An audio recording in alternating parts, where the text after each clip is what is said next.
Саламатсыздар ма студенттер?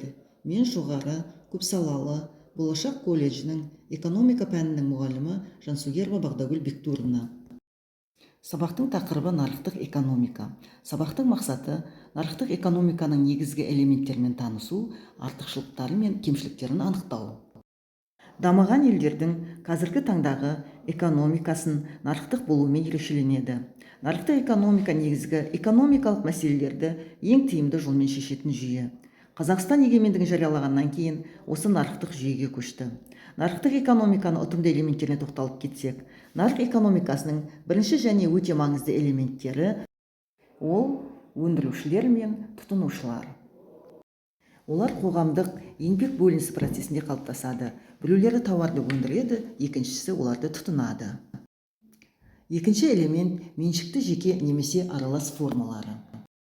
Үшінші маңызды элемент ол баға, яғни өндірушілер мен сатушылар бағаны өздері тағайындай алады.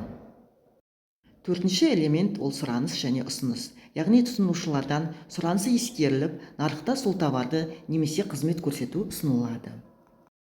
Бесінші элемент ол бәсеке.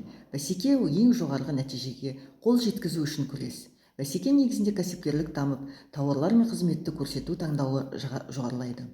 Тауар бағасының қымбатталуына жол берілмейді. Енді нарықтық негізгі артықшылықтарына тоқталып отырсақ, бірінші шаруашылықты жүргізіп, тиімді ынталандырып отырады. Қоғамға қажет емес және тиімсіз өндіріс түрлерін құруға экономикалық тұрғыдан тосқауыл қойылады.